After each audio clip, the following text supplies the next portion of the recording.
Halo, balik lagi sama aku, Uti, dalam cerita Dipaksa Menikah. Kali ini cerita Intan sama Riko tuh udah masuk bab ke-93 nih. Mau tolong lanjutan ceritanya nggak? Mau lah ya. Yuk dengerin bareng-bareng. 4 jam berlalu, tapi nama Intan belum dipanggil juga. Hingga akhirnya hanya dia dan Riko yang tersisa di kursi tunggu. Ketika pasien terakhir keluar dari ruang periksa, nama Intan pun akhirnya dipanggil juga. Ia dan Riko masuk ke ruang periksa poli kandungan. Setelah masuk, Riko dan Intan duduk di kursi depan dokter. Dokter membaca data Intan terlebih dahulu. Ini keluhannya cuma mual muntah aja? Tanya dokter pada Intan. Iya dok, jawab Intan. Umurnya masih 18 tahun ya? Tanya dokternya.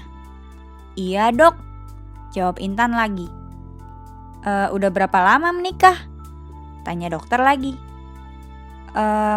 Hampir 5 bulan dok, jawab Riko.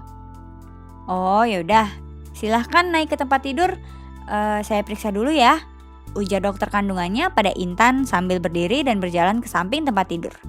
Intan naik ke tempat tidur dibantu seorang perawat. Tangan dan kaki Intan terasa sangat dingin karena terlalu gugup. Permisi ya mbak, ujar perawat itu lalu menyingkap kaos Intan ke atas dan menuangkan gel ke perut Intan. Intan merasakan gel itu dingin di perutnya. Dokter pun melakukan USG ke perut Intan. Di layar komputer tampaklah biji kacang di dalam lingkaran. Riko dan Intan melihat itu, tapi mereka tidak mengerti itu gambar apa. Dokter pun menggeser alat USG-nya ke kanan, ke kiri, ke atas, dan ke bawah sekaligus mengabadikannya. Setelah itu dokter duduk kembali ke kursinya, sedangkan perawatnya membersihkan gel di perut Intan. Setelah duduk di kursinya, dokter menulis hasil dari pemeriksaan di kertas. Intan yang sudah dibersihkan segera turun dari tempat tidur dan duduk kembali di samping Riko. Jadi istri saya sebenarnya sakit apa ya dok?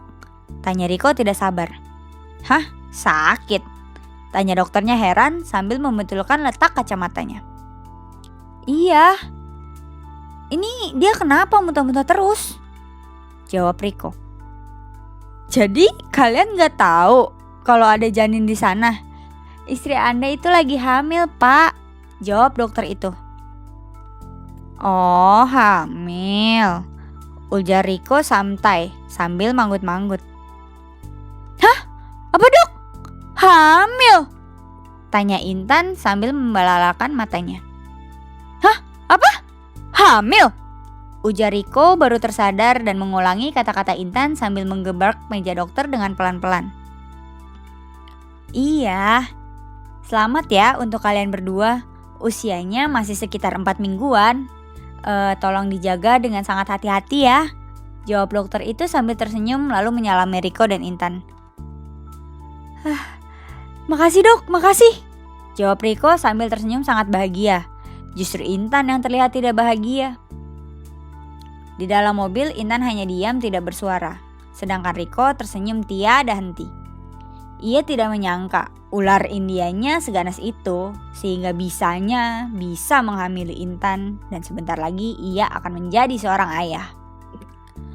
Beberapa hari yang lalu ia sempat bermimpi aneh.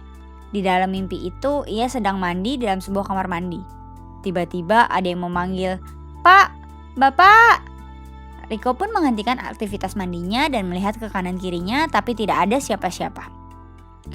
"Pak, Bapak, aku pengen jadi polisi." "Pak, Bapak, aku mau jadi guru." "Pak, Bapak, Bapak, Bapak." Riko pun mendekati asal suara yang ternyata dari saluran pembuangan air kamar mandi.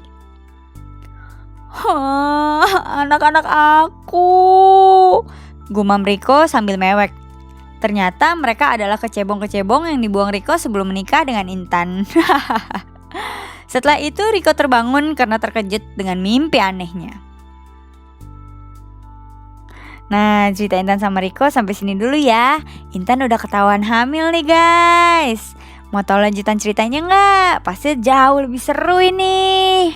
Makasih loh udah setia ngikutin cerita Dipaksa Menikah. Sampai jumpa di bab berikutnya ya. Dadah!